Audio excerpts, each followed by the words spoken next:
They thought humans were legends until their dangerous warships arrived. The galaxy had always been full of stories, stories about heroes, disasters, and lost civilizations. Among all these stories, there was one that most intelligent species thought was only a myth. It was the story of humans.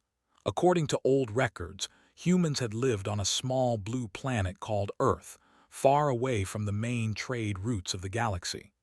They were said to be strong, clever, and dangerous, but they had disappeared many centuries ago. Most species believed humans had destroyed themselves, leaving only legends behind. In the Galactic Council, leaders from dozens of species argued over minor border conflicts. Planets on the edge of the galaxy were constantly fighting over resources, and the Council was always busy with small disputes. Captain Alan Brooks, a tall alien with silver skin and sharp eyes, looked at the Council chambers with unease. He had been patrolling the outer sectors for years, and he knew something was changing. Strange readings had appeared on his scanners. "Sir," said his second officer, a young alien named Kiro, "there is something moving in the Theta sector. It is unlike anything we have seen."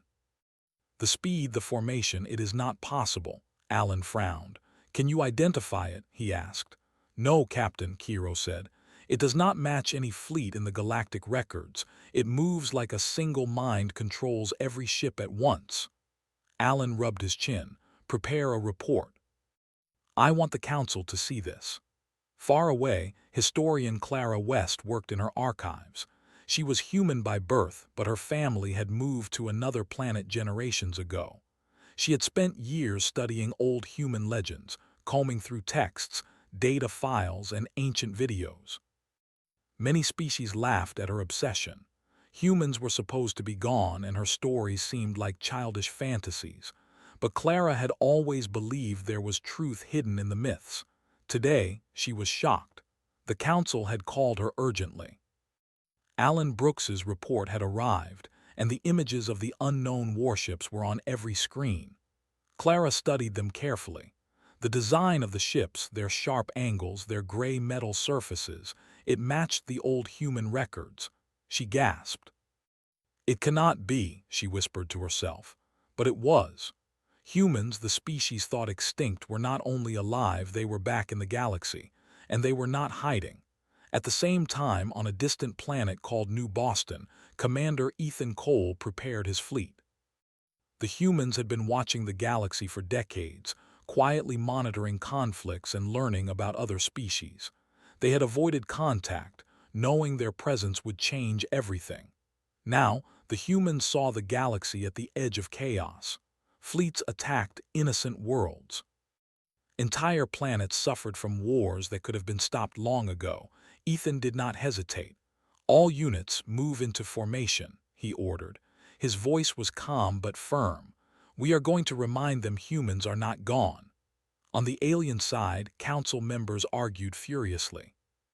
Senator Paul Harris, a tall, blue-skinned diplomat, slammed his claw on the table. "This is impossible. Humans are legends. There cannot be a fleet out there capable of such speed and coordination." "Senator," said Clara, stepping forward, "I have studied human history. They were not legends. Humans were clever, strong, and precise. If they are here now, we are in danger. We must take this seriously." Many leaders laughed at her warning. "Nonsense," one said. "Even if humans existed, they are extinct. Nothing could survive the wars they fought on Earth." Alan Brooks shook his head. "Sir, I have witnessed it. Our scouts cannot even touch their ships. Weapons fail, engines stall. It is as if the humans know every move before we make it." Clara felt a chill. This was what the legends had warned. Humans were not only survivors, they were masters of strategy and technology. In orbit around a neutral system, pilot Lisa Moore scanned the skies. Her alien vessel was small, designed for speed, but it could barely keep up with the strange warships. Suddenly, one massive gray ship appeared directly in front of her. She froze, unable to fire.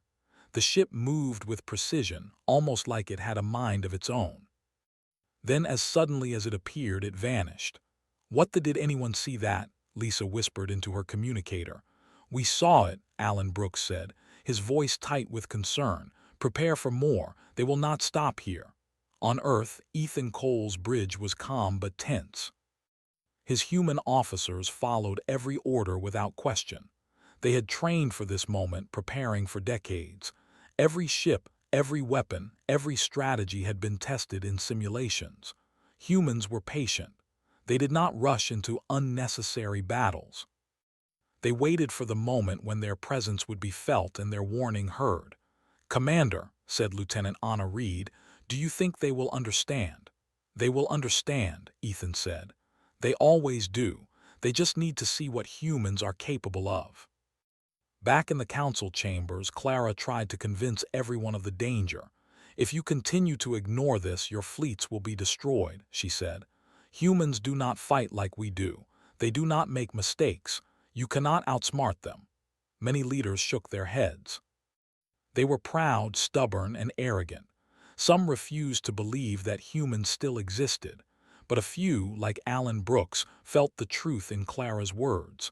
"I have a feeling we are about to meet the legends," he said quietly. Outside the council chambers, alien patrol ships moved to intercept the unknown fleet. But as they approached, they found themselves unable to act. Engines failed, weapons misfired, communications jammed. Each ship reported the same thing: the humans were everywhere and nowhere at once.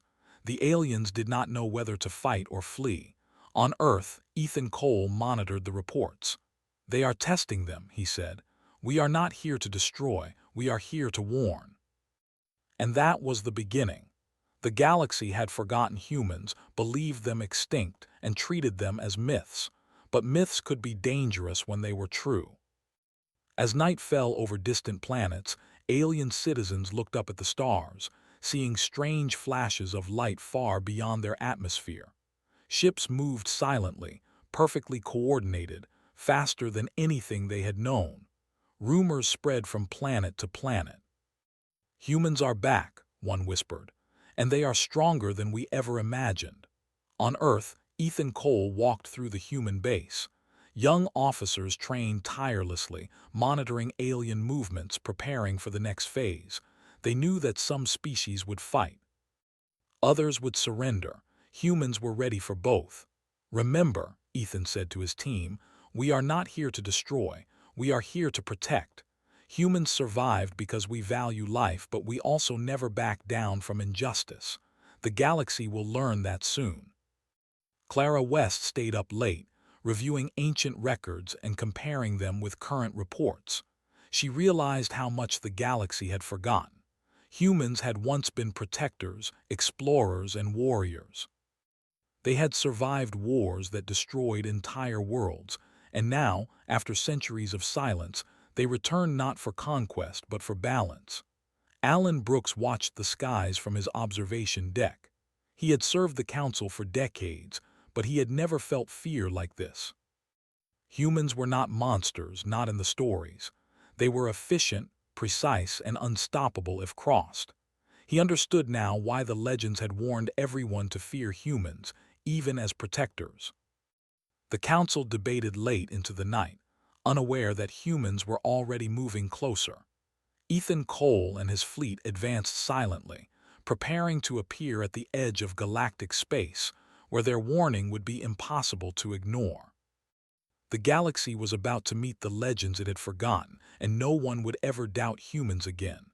And somewhere in the council chambers, Clara whispered to herself, her eyes wide with both fear and awe. "They are real, and they are nothing like we imagined." The first part of the story ended with the galaxy on the brink of realization. Myths were alive. Legends were no longer stories. And humans, patient and deadly, were watching, waiting, and ready to remind the galaxy why they had never truly been gone. The outer sectors of the galaxy had always been quiet.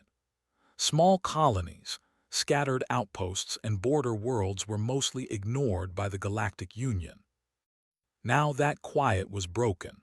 One by one, these worlds went dark. Reports of missing fleets and silent communication channels spread quickly. No planet was destroyed, but entire patrols vanished, leaving nothing but drifting wreckage. Captain Alan Brooks felt a growing unease. His patrol fleet had been sent to investigate the Theta sector, where the strange warships were first reported. Every scout ship that had gone ahead returned with the same story. The unknown ships moved too fast, their attacks precise, and nothing could touch them. "We are dealing with humans," Alan said quietly to himself. "They are not myths, they are real." His second officer, Kiro, turned to him. "Sir, the fleet is asking for orders. We can attempt an interception, but our weapons have failed in the simulations." "The humans anticipate our every move." Alan nodded. "Prepare the fleet. We will observe, not engage. I want every detail recorded." On a remote colony world called Greyfield, young pilot Josh Hart watched the skies with fear and excitement. He had grown up hearing stories of humans, tales told by elders as warnings. Now the stories were real. Through the clouds he saw flashes of gray metal, huge ships moving faster than thought possible. "They are here," Josh whispered into his communicator. "I see them." "Stay calm, Josh," came the reply from Alan Brooks. "Do not engage unless ordered. Report every movement." The strange ships appeared, hovered, and vanished, moving like ghosts. The local population could see them, but there was no attack. The humans seemed to be watching, waiting. Rumors spread across Greyfield. Children whispered in markets, "Humans are back. They are watching." Meanwhile, historian Clara West combed through ancient data files, cross-referencing the new sightings with old legends. She discovered something important. Humans had once protected weaker species from tyrannical empires. They had fought wars not for conquest, but to end injustice. The galaxy had forgotten this, leaving vulnerable colonies exposed. Now humans were back, and they had not forgotten. In the Galactic Council chambers, panic began to spread. Senator Paul Harris slammed his claw on the table again. "We have evidence now. Humans exist, but how many are there, and why are they here?" "They are here to observe," Clara replied, "but they will not ignore injustice. If the Union continues to allow attacks on weak worlds, humans will act, and they will not fail." Many leaders were still skeptical. Pride blinded them. Yet patrol reports continued to arrive, showing alien fleets failing in ways no technology should allow. Weapons jammed at random. Engines shut down mid-flight. Ships collided without explanation. Everywhere the humans appeared, the Union fleets were humiliated. On Earth, Commander Ethan Cole received the reports from the outer sectors. He and his officers studied every fleet, every attack, every failed mission. Humans were not interested in unnecessary violence. They were precise, efficient, and merciful when possible. Ethan spoke to his fleet over the communication channels. "Remember," he said, "our goal is to show the galaxy humans are back. We will protect the innocent, but we will stop attacks. Precision is key. No unnecessary damage." Lieutenant Anna Reed nodded. "We will follow orders, Commander. They will understand humans mean business." Pilot Lisa Moore was sent ahead to test the reactions of alien patrols. Her small fighter darted through asteroid fields, weaving past larger enemy ships. When the humans revealed their presence, weapons failed, engines died, patrol ships spun helplessly. Lisa watched silently, reporting every moment. "They cannot touch us," Lisa said over the communicator. "It is as if they know every move we make before we make it." Alan Brooks reviewed her report. He felt both fear and awe. He had served the Council for decades but never seen anything like this. Humans were not aggressive without cause. They were protectors and warriors at the same time. On Greyfield, medic Amy Turner assisted the wounded from an alien skirmish. Surprisingly, the human fleet arrived not to attack, but to provide aid. Amy saw humans treating injured aliens with calm efficiency. Their presence was frightening, but their actions were merciful. She realized the legends were partly true. Humans were feared, but not for cruelty. "Why are they helping?" a local officer asked Amy. "Because humans do not fight for glory," Amy said softly. "They fight to protect. Even their enemies are spared when possible." Back in the council chambers, Clara West presented evidence of past human interventions. She showed maps, old mission reports, and testimonies from survivors. She pleaded with the council to take action, to recognize that humans were no longer myths. "We ignored them for centuries," Clara said, "and now they are back. If we continue our foolish wars, humans will stop us, not for revenge but to prevent injustice. The galaxy will remember what we did here." Senator Harris looked pale. "If humans are as strong as you say, how can we even prepare?" Alan Brooks spoke quietly. "We cannot prepare. We can only observe and hope they do not act against us." On Earth, Ethan Cole prepared a public message. Humans had remained silent for decades, avoiding interference.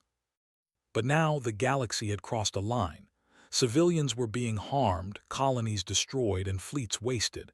Ethan's message would be calm but firm. Humans were back and they would not ignore injustice. "Prepare the broadcast," Ethan said. "We are not here to threaten. We are here to protect. The galaxy will listen." As the humans moved closer to the neutral systems, alien fleets continued to fail. General Victor Lane commanded one of the largest patrol fleets in the outer sectors. His ships engaged with unknown warships, but his weapons jammed, engines failed, and his ship spun helplessly. He could do nothing but watch the humans move with perfect control. "They are ghosts," Victor muttered. "Nothing we do affects them." On another world, young diplomat Noah Price listened to reports. He had grown up hearing tales of human cunning and strength. Now he saw it for himself. Fleets that should have destroyed human scouts could not touch them. Humans were precise, efficient, and terrifying in their calmness.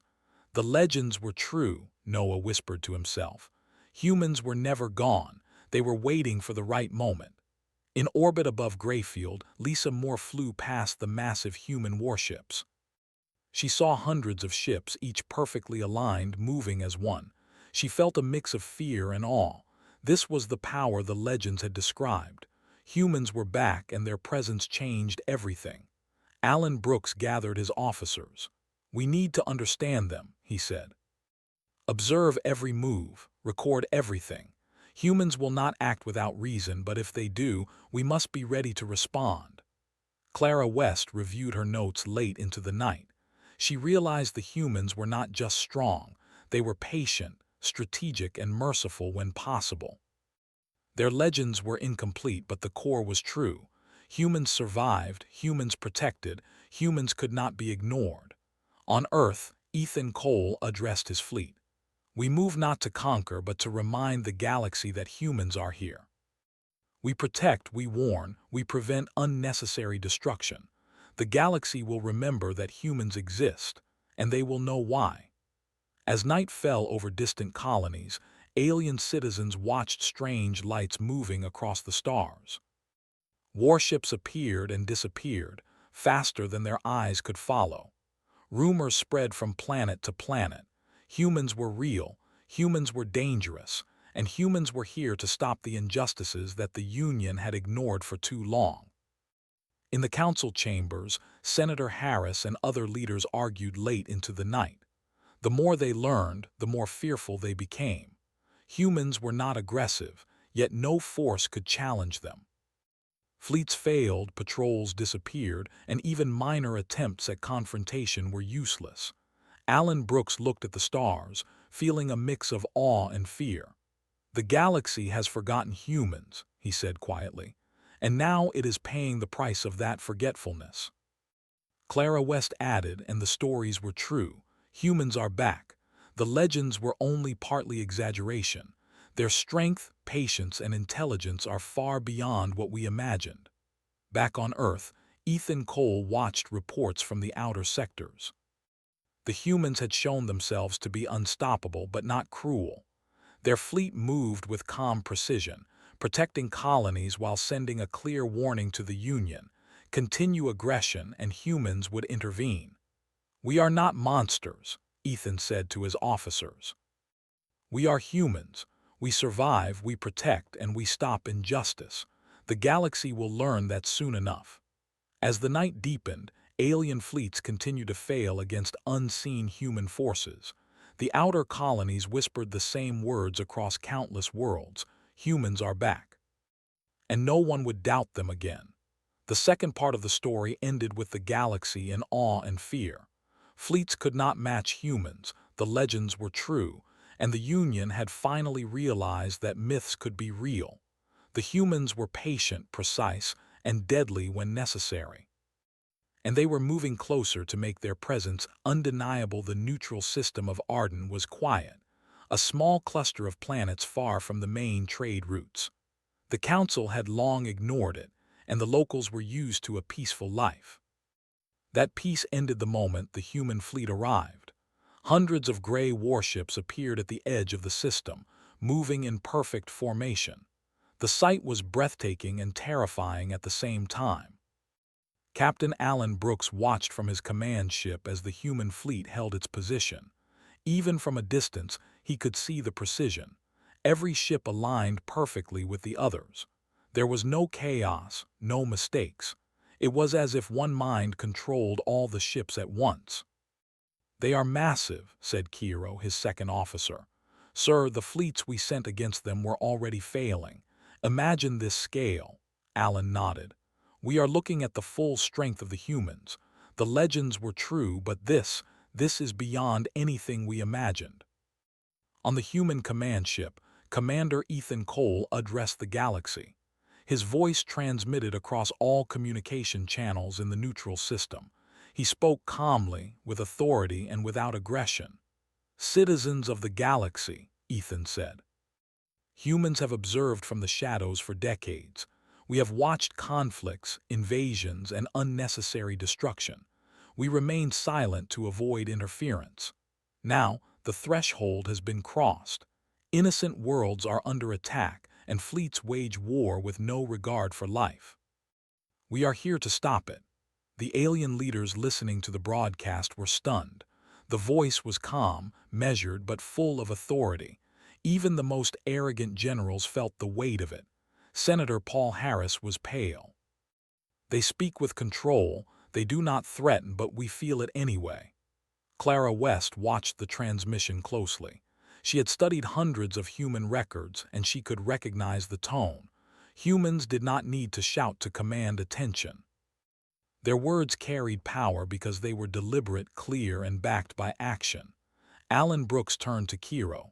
"Prepare the fleet, but hold position. We observe only. We are not to act unless attacked. The humans will speak first, and we will see their intentions." On Greyfield, young pilot Josh Hart looked up at the human ships. His hands trembled as he watched the massive fleet. Each ship moved with careful purpose. It was unlike anything he had seen. The local population gathered near communication towers to hear the human broadcast. Whispers spread quickly. "Humans are real. They are here to stop wars." Medic Amy Turner watched the same display, her mind racing. The humans' presence was terrifying, yet reassuring. Unlike other fleets, they did not fire weapons at civilians or colonies. They were precise, controlled, and seemingly merciful. "Why do they not attack?" one officer asked her. Amy shook her head. "They are not here to conquer. They are here to protect." As the human fleet hovered in formation, the alien patrols tried to respond. A fleet led by General Victor Lane approached, hoping to intimidate the humans. They fired weapons, but every missile failed. Engines jammed. Shields faltered. Ships spun helplessly. Within minutes, the fleet was immobilized, unable to advance or retreat. Victor stared at his screens in disbelief. "How is this possible?" Victor muttered. "We have the largest fleet in this sector, and they stopped us without a single shot hitting them." Alan Brooks felt a cold weight in his chest. He had feared this moment, but he had hoped humans would not reveal themselves so openly. Now, the galaxy was forced to recognize the truth. Humans were back, and they were unstoppable if provoked. Clara West took notes, documenting everything. She knew that future generations would study this moment. Humans had returned not for conquest, not for revenge, but to enforce justice and protect the innocent. It was a lesson the galaxy had long forgotten. In the neutral system, Commander Ethan Cole continued his broadcast. We give this warning to all fleets. Stop the attacks on civilian worlds. Withdraw from colonies under siege. Humans do not interfere lightly, but we will act if this warning is ignored. Survival and protection guide our actions, not greed or conquest. Across the galaxy, alien leaders whispered among themselves. Fear replaced pride. Some fleets immediately withdrew from contested regions. Others debated whether to challenge humans, risking destruction. Many realized that no one could fight the humans successfully without immense loss. On Earth, Ethan Cole reviewed reports from the outer sectors. Fleets that had attempted attacks against human scouts were disabled, surrendered, or abandoned entirely. The human fleet moved with calm precision, making its presence known while avoiding unnecessary violence. Lieutenant Anna Reed spoke to Ethan. "Commander, they are listening. Fleets are withdrawing. Your message has been received." Ethan nodded. "Good. But we must remain vigilant. Some will resist. We must be ready to act if needed." Pilot Lisa Moore led a small reconnaissance team through the neutral system, observing alien fleets' reactions. They attempted minor maneuvers to test the humans' capabilities, but the response was clear. Humans could disable fleets without destroying lives, and every ship under their control followed orders perfectly. "They are beyond anything we imagined," Lisa said into her communicator. "Even small fleets cannot move against them. They control every battle with precision." Alan Brooks, observing from his command ship, spoke quietly. "This is why humans were feared. Not for aggression, but for ability and intelligence. They do not make mistakes." In the council chambers, Clara West presented her analysis to the remaining leaders. "Humans are not myths. They are here and they are powerful. More importantly, they have principles. They do not destroy without reason, but if provoked, they will stop any threat efficiently." Senator Harris leaned back in his chair, pale. "So the stories were true. Humans are back and we cannot fight them." "Not fight," Clara corrected. "Survive, perhaps. Fight is not the point. Humans enforce balance. Injustice will be stopped whether the Union likes it or not." On Greyfield, local civilians watched as small human units landed to provide aid. Wounded aliens were rescued and supplies were delivered to cities recently attacked by rogue fleets. The humans' calm authority was evident. They were powerful, but their power was not for conquest. "They are helping," a local officer said. "Even when they could destroy us, they heal instead." "That is human nature," Amy Turner said softly. "Protecting life, even enemies, is their way. That is why they were feared, because they were unstoppable but they did not abuse it." As the humans moved through the neutral system, the council debated whether to meet them diplomatically. Some feared that even words could provoke disaster.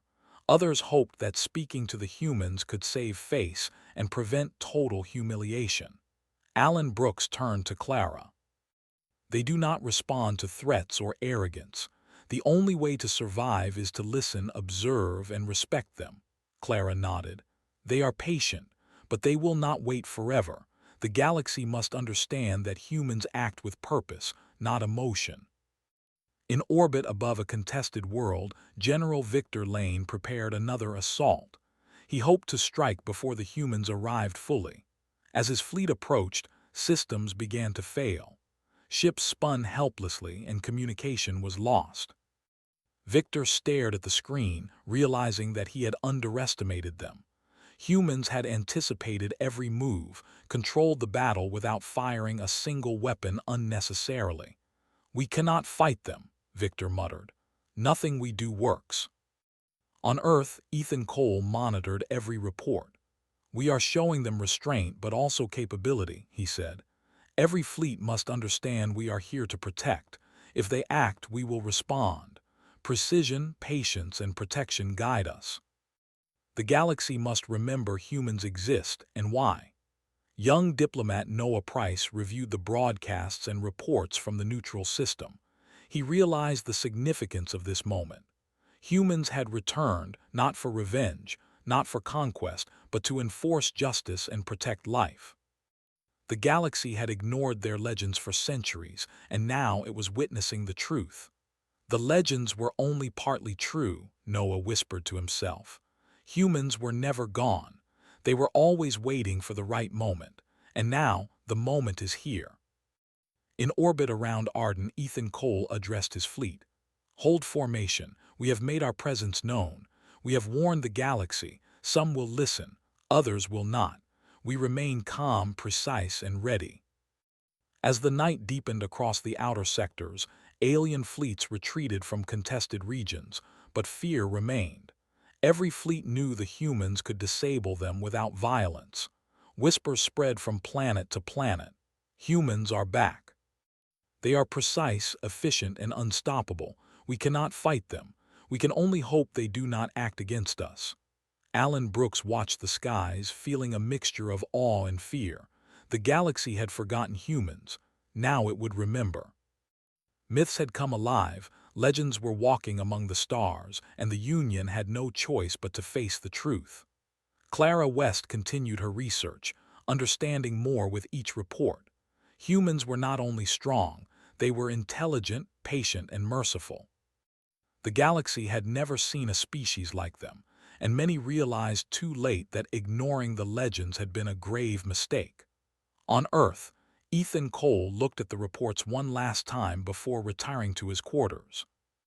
The humans had made themselves known, the galaxy had listened, and the first steps toward balance had begun. He knew that some species would resist and others would surrender. But one thing was certain, humans were back and no one would ever doubt them again. The third part of the story ended with the humans fully revealed, the galaxy in awe, and fleets realizing that legends were not just stories, they were truth. Humans were patient, powerful, and merciful, and the Union could not ignore them any longer. The galaxy held its breath. News of humans' presence spread from system to system, leaving awe and fear in every corner. Some worlds prepared to flee, others hoped to negotiate, and a few foolish fleets thought they could challenge the humans. General Victor Lane refused to accept what had happened in Arden. He gathered the largest fleet he could command, hundreds of ships equipped with the newest weapons. His plan was simple: confront the humans before they gained more influence. Victor believed that sheer numbers could overwhelm any opponent. He did not yet understand humans. Captain Alan Brooks watched from his observation post as Victor's fleet moved into position. "They still do not understand," Alan said to Kiro. "Humans are not ordinary opponents." "This is a mistake that may cost everything." Kiro shook his head. "Sir, I hope our observation does not turn into a disaster." Far away, Commander Ethan Cole studied the approaching fleet. His officers reported every movement of Victor's ships. Ethan did not panic. Humans never acted in haste. He calmly gave orders to the fleet, adjusting positions with perfect precision. Every ship moved as one, anticipating not only their own actions but the likely moves of the enemy. "General Lane wants to test us," Ethan said. "We will let him try, but we will not make mistakes. He will learn the human way quickly." As Victor's fleet approached, the humans made no sudden moves. Their ships formed a solid defensive line, sleek gray hulls aligned perfectly, engines glowing softly in the void. The humans did not fire the first shot. They waited, watching, calculating. Alan Brooks observed from a nearby system. He had been studying human behavior for decades through records, simulations, and now real encounters. He had never seen patience like this. Humans were waiting for the exact moment, ready to respond, but never more. On the front lines, young pilot Josh Hart struggled to comprehend the human fleet. He had seen many warships before, but the humans' size, coordination, and calm presence were overwhelming. Every maneuver was precise, every formation flawless. Even from a distance, the humans projected authority. Medic Amy Turner observed as smaller human units prepared to provide aid to nearby colonies. The humans were not only capable of war, but of protection. Wounded aliens were treated carefully, supplies delivered to damaged worlds, and civilians helped even in contested zones. Amy realized the human strength was not only in weapons, but in mercy and intelligence. "They are showing power without violence," Amy said softly. "It is terrifying and inspiring at the same time." The battle began without warning. Victor's fleet fired, attempting to disable the humans before they could respond. Every shot missed or failed. Engines shut down mid-flight, missiles exploded harmlessly, and communications went silent. Within minutes, Victor's massive fleet was immobilized, drifting helplessly in space. Alan Brooks could hardly believe it. "They are controlling everything," he said quietly. "No fleet should be this vulnerable." Clara West watched from the council chambers. She had long studied human tactics and strategies, but seeing them in action was beyond anything she imagined. Humans were not reckless. They were precise, calculating, and merciful. Victory for humans did not require destruction. It required control. On the battlefield, Medic Amy Turner assisted with evacuations. Humans rescued wounded aliens even from Victor's immobilized ships. She was amazed at their speed, efficiency, and care. Every action showed discipline, calm, and mercy. "They do not hate us," Amy said to a fellow medic. "They are stopping the fighting, but they are saving lives at the same time." Captain Alan Brooks made notes. "This is why humans were feared," he said. "Not for cruelty, but because they stop wars in ways no one else can. They are precise, intelligent, and unstoppable when needed." Commander Ethan Cole coordinated every move from the human command ship. He watched Victor's fleet, predicting every countermove. The humans did not overreact, but they neutralized every threat efficiently. The battle was short, decisive, and without unnecessary loss of life. Victor's pride and arrogance were crushed, replaced by fear and disbelief. Lieutenant Anna Reed spoke to Ethan over the comm. "Commander, the fleet is surrendering. They cannot fight us. Every system we monitored failed against our control." Ethan nodded. "Good. Ensure the wounded are treated and civilians remain unharmed. This is not about humiliation. It is about balance and protection." On nearby planets, civilians and soldiers alike watched the events unfold. Rumors spread quickly. Humans were not only alive but unstoppable when provoked. Yet they showed mercy even to their enemies. Whispers spread from colony to colony. "Humans are here. They are not cruel, but no fleet can challenge them." Young diplomat Noah Price reviewed reports from multiple systems. He understood the significance. Humans had returned not for conquest, not for revenge, but to enforce justice and protect life. Every action was calculated, yet compassionate. The galaxy had never seen a species like this. "This is beyond anything the legends described," Noah whispered. "Humans are more than myths. They are a force that demands respect." Victor Lane's fleet was dismantled, not through brute force but through precision. Every ship disabled without unnecessary damage. Victor was forced to surrender personally, acknowledging the human superiority. He had underestimated them, and the lesson was clear. Humans were strategic, patient, and merciful, yet unstoppable if crossed. Alan Brooks recorded every detail for the council. "They do not act without reason, but if reason demands, they are absolute in action. This is why humans were never forgotten in legends." Clara West continued her research, understanding the humans' philosophy. Strength was measured not in weapons alone, but in restraint, intelligence, and protection of life. Humans were feared because they combined all these qualities flawlessly. On Greyfield, medic Amy Turner continued her work. Humans rescued the wounded from the battlefield, repaired damaged facilities, and ensured civilians had shelter and food. She realized the humans' true power was not in destruction, but in control and mercy. "They are teaching the galaxy a lesson," Amy said softly. "Strength is not just firepower. It is intelligence, patience, and protection of life." Commander Ethan Cole watched the aftermath. Every human ship returned to formation, engines glowing softly. They had proven their presence, demonstrated their capability, and reminded the galaxy why humans had been feared and respected in legends. Lieutenant Anna Reed approached Ethan. "Commander, the battle is over. The fleets have surrendered. No lives were unnecessarily lost." Ethan nodded. "Good, that is how humans operate, decisive, precise, and merciful. The galaxy must understand that our presence is a warning, not a threat." Captain Alan Brooks spoke quietly to Kiro. "I have never seen anything like this. Humans do not fight to destroy. They fight to control. That is why the legends were never exaggerated." Clara West presented her analysis to the council. "Humans are back. They are powerful, intelligent, and merciful.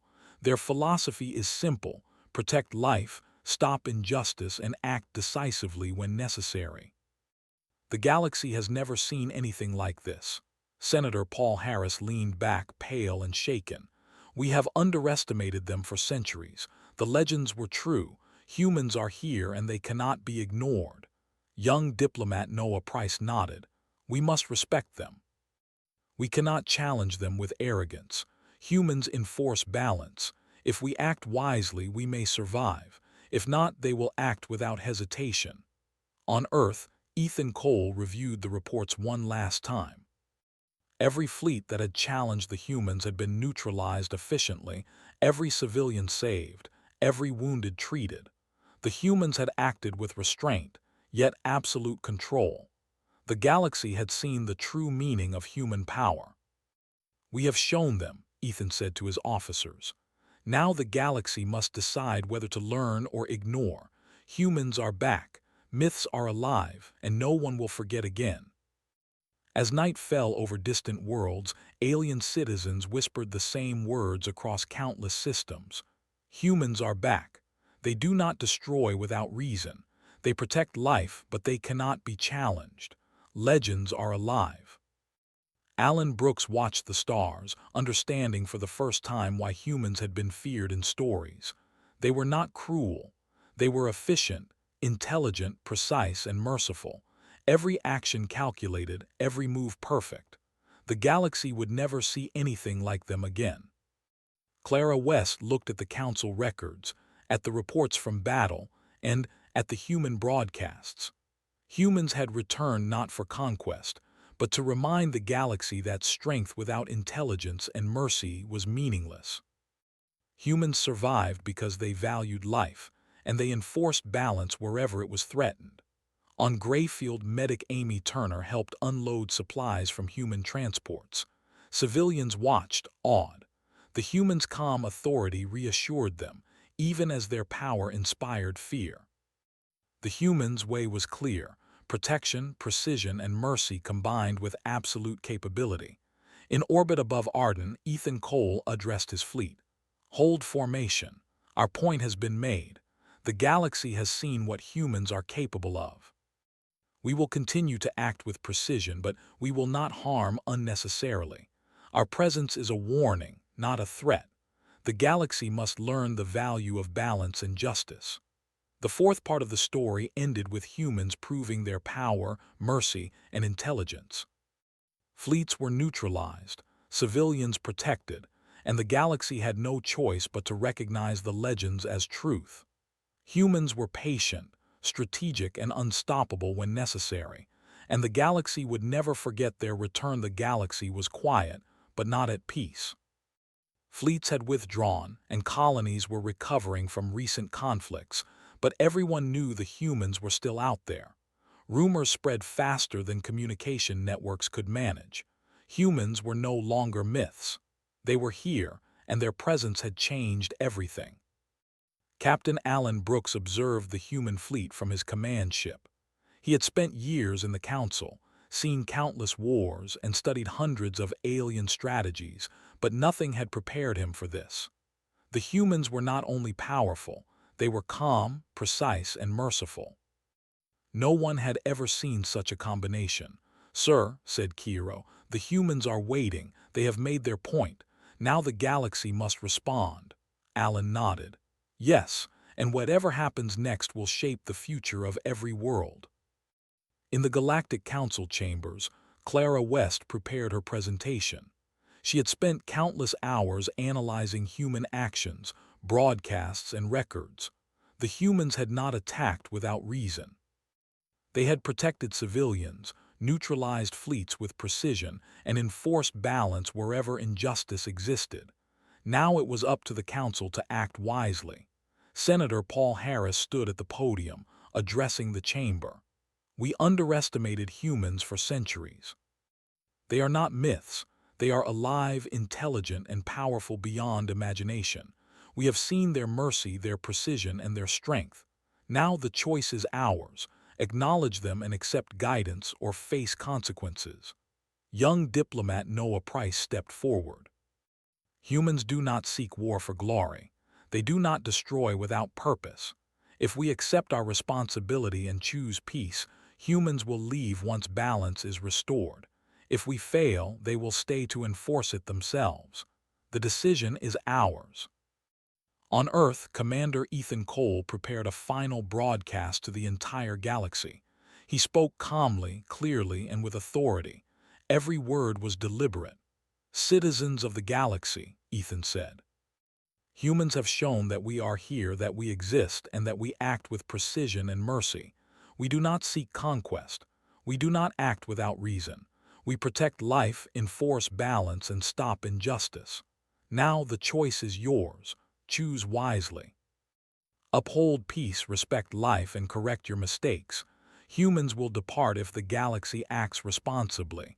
If not, we will stay to ensure justice is enforced. The decision is yours." The council and every fleet received the message. Silence followed. No one spoke. Each species understood the gravity of the words. Humans were not bluffing. They had proven their power, and now the galaxy had the responsibility to choose its path. On Greyfield, civilians and soldiers gathered to watch the transmission. Whispers spread, "Humans are patient, precise, and merciful. They have shown us what power truly means. Now the choice is ours." Alan Brooks spoke to Kiro. "We have observed everything. Humans do not act recklessly. They are testing the galaxy's willingness to choose peace. If we fail, they will act, and no one can stop them." Clara West reviewed reports from multiple sectors. She realized the humans' philosophy was simple but profound. Strength without mercy is meaningless, intelligence without action is wasted, and power must be used to protect, not destroy. Humans had returned to enforce this principle. In orbit above a contested world, General Victor Lane faced his former mistakes. His fleet had surrendered, his pride shattered. He understood for the first time why humans had been feared. Humans did not act out of anger, but they enforced justice in ways no one else could. He realized that resistance now would only prolong suffering. "We cannot oppose them," Victor admitted to his officers. "Our arrogance has brought us here. We must accept their guidance if we wish to survive." On Earth, Ethan Cole monitored the galaxy's responses. Fleets were debating, colonies were discussing, and council leaders were deliberating. Some species chose to act responsibly, withdrawing from contested zones and correcting past mistakes. Others hesitated, afraid to accept humans' authority, yet fearful of the consequences if they resisted. Lieutenant Anna Reed spoke to Ethan. "Commander, many are choosing peace. Some still hesitate. Your message is being heard, but the final outcome is uncertain." Ethan nodded. "That is as it should be. Humans do not force peace. We give the choice, but we will act if necessary. Patience is part of our strength." Young diplomat Noah Price continued to mediate. He traveled from council to council, explaining humans' philosophy and actions. "Humans are not invincible tyrants," he told leaders. "They are protectors and enforcers of balance. Respect them, correct your mistakes, and you may see them depart peacefully. fail, and they will remain to ensure justice is enforced. In the outer sectors, alien fleets moved cautiously. Patrols ensured civilians were safe while remaining aware of human movements. Every species now understood one truth: humans could not be challenged by brute force. They acted with intelligence, precision, and mercy. Any aggression would be neutralized efficiently, without unnecessary destruction, but no fleet could survive sustained opposition. On Greyfield, medic Amy Turner watched human units assist the wounded from multiple fleets. She marveled at their speed, calm, and care. Humans treated friend and foe alike, proving that their strength was not only in firepower, but in discipline and mercy. "Humans are teaching the galaxy a lesson," Amy said softly. "Strength is useless without control and mercy. Intelligence is wasted if it ignores injustice." Captain Alan Brooks observed the humans from orbit. He realized the significance of their philosophy. Humans survived, thrived, and inspired fear because they combined intelligence, precision, and mercy perfectly.